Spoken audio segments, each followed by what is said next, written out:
إنا لله وإنا إليه راجعون. إنا لله وإنا إليه راجعون. إن الله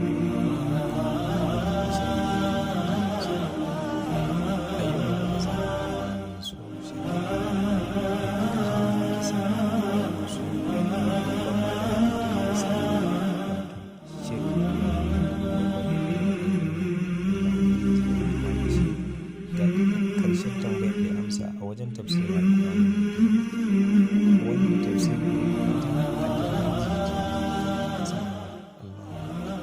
له لا شريك له له الملك وله الحمد وهو على كل شيء قدير. To ban sani ba a duniya gaba daya ko akwai wata addu'a wadda ta kai wannan addu'a.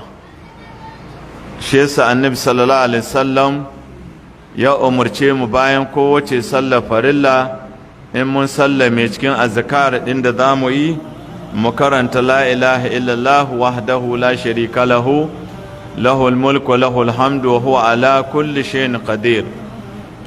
Kaga dai kenan. Na biyu kuma hadisi ya tabbata daga Annabi sallallahu alaihi wasallam hana nan cikin manasik na mahajjata littattafan hajji da umara.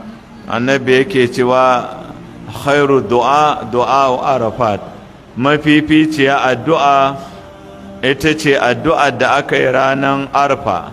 Duk wata addu'a a duniya ba ta kai addu'a ranar tsayuwa arfa muhimmanci ba, amma sai annabi ya ce afdalu ma qultu ana wan nabiyuna min qabli la ilaha illallah wahdahu la sharika la lahul mulku wa lahul hamdu wa huwa ala kulli shay'in qadir.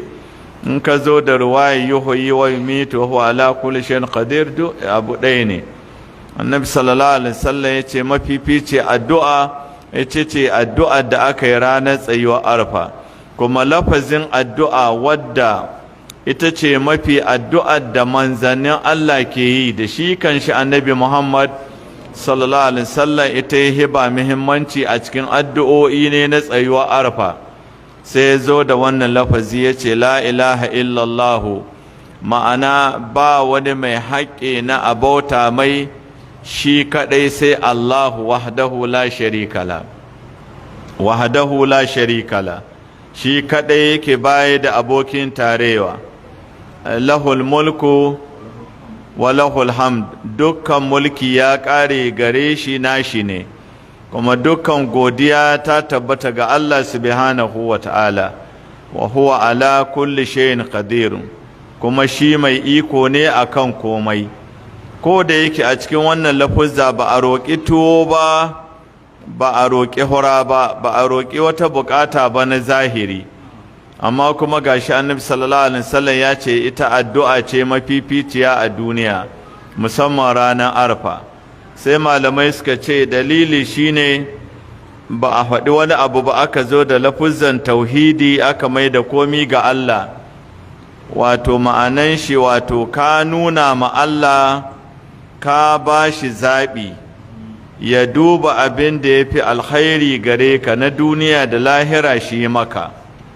Shi ne ma'anar la ilaha illallah wahdahu la sharika la lahul mulku wa lahul hamdu wa huwa ala kulli shay'in qadir. Allah, na bar bukatoci na gare ka, da bani kariya, da bani arziki, da bani zaman lahiya da wadata, da bani duniya, da bani lahira, duka na bar su gare ka ya Allah, ka bani su kai karan kanka ba sai na ce ka bani ba. Wannan shine fassara abinda mutum ya roƙa. Saboda ka kalma ce ta shahada, kalma ce ta tauhid, ta tara sifofin Allah gaba ɗaya, domin cikinta akwai kalmar shahada la ilaha illallahu, sannan akwai ikhlasi mai ƙarfi wahdahu la sharika la, tsalkake ga dukkan wata nakasa ga Allah, sannan da bashi cikon mulki ne, lahul mulku wa lahul hamdu, kuma aka ƙare da rusa komi sai dai ikon Allah, sai aka ce wa huwa ala kulli shay'in qadir, an ba ubangiji cikakkar kamala. Don haka wannan addu'a ce mafificiya.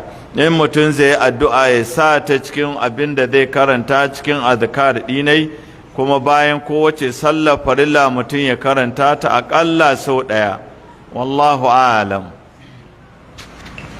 Wannan shine ƙarshen tambayoyinmu, insha Allah ta'ala gobe za a ci gaba da karatu kamar yadda aka saba. Subhanakallahumma wa bihamdika nashhadu an la ilaha illa anta nastaghfiruka wa natubu